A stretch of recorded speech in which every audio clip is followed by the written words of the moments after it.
నేను నాగాస్త్రం నాగరాజా. మీరు చూస్తున్నది నాగాస్త్రం న్యూస్ ఛానల్. దేవాలయాలు గడిచిన చరిత్రకు చిహ్నాలు. అలాంటి దేవాలయాలను గురించి భావితరాలకు అందించాలనే ఉద్దేశంతోనే ఈ వీడియోను చేస్తున్నాను. నా ఈ ప్రయత్నాన్ని నన్ను, నా ఛానల్ను ఆదరిస్తారని కోరుకుంటూ, మృత్యువుని జయించేవాడు, కోరిన కోరికలు తీర్చేవాడు చౌడేపల్లి మృత్యుంజయేశ్వర స్వామి గురించి తెలుసుకుందామా? మరి కోరిన కోరికలు తీర్చడంతో పాటు లోకాన్ని సంరక్షించే పరమశివుడు శ్రీ అభీష్టద మృత్యుంజయేశ్వర స్వామిగా చౌడేపల్లిలో వెలిశాడు. రాష్ట్రంలో ఎక్కడా లేని విధంగా జమీందారు ఇమ్మడి చిక్కరాయలు ఆలయాన్ని ప్రత్యేకంగా నిర్మించారు. నిత్య పూజలు నైవేద్యాలతో స్వామివారు దేదీప్యమానంగా విరాజిల్లుతున్నాడు. శాలివాహన శకం 1675లో అనగా క్రీస్తు శకం 1753వ సంవత్సరంలో ఇమ్మడి చిక్కరాయలు ఏలుబడినందు ఈ ప్రాంతము ఉండేది. అప్పట్లో ఆవులపల్లి దుర్గాలు జమీందారులకు విడిది స్థలం. చిక్కరాయలు పరివారంతో పెద్దపరపల్లి మండలం ఆవులపల్లికి విడిది కోసం వెళ్ళారు. అక్కడ నిద్రిస్తుండగా పరమశివుడు కలలో ప్రత్యక్షమై దుర్గాల సమీపంలోని కోనేరులో తమ విగ్రహాలున్నాయని వాటిని ప్రతిష్ఠించి ఆలయం నిర్మించాలని తెలిపారు.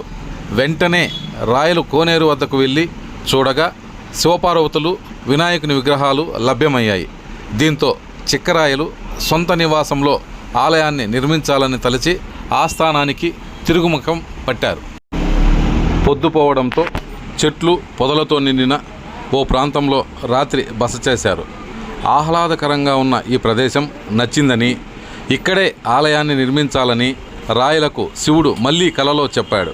పరమశివుని ఆదేశాల మేరకు చిక్కరాయలు విగ్రహాలను ఇక్కడే ఉంచి ఆలయ నిర్మాణాన్ని ప్రారంభించారు.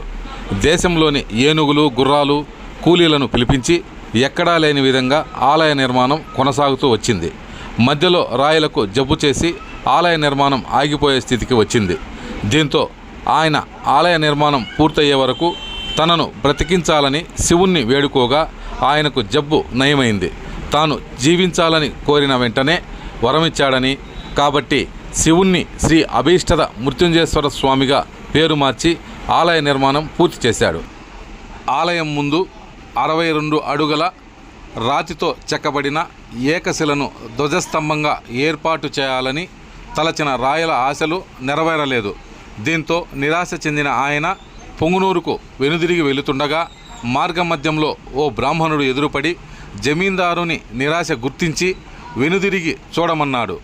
ఆయన చూసేసరికి ధ్వజస్తంభం నిలబడింది. మరలా బ్రాహ్మణుణ్ణి చూసేసరికి మాయమయ్యాడు. దేవుడు ఎదురుపడ్డాడని అక్కడ ఓ మండపాన్ని నిర్మించి కోనేరును ఏర్పాటు చేశారు. ప్రస్తుతం ఆ ప్రాంతాన్ని దొరబావిగా పిలుస్తున్నారు. ఆలయ నిర్మాణం పూర్తయ్యాక వందలాది ఎకరాలను జీర్ణోద్ధరణకు విరాళంగా రాయలు అందించారు. ఆహ్లాదకరమైన వాతావరణంలో చల్లటి ప్రాంతంలో పొంగునూరు జమీందారు శ్రీ అభీష్టద మృత్యుంజయేశ్వర స్వామి ఆలయాన్ని నిర్మించారు. దీంతో ఈ ప్రాంతాన్ని చిక్కరాయపురంగా పిలువబడేవారు.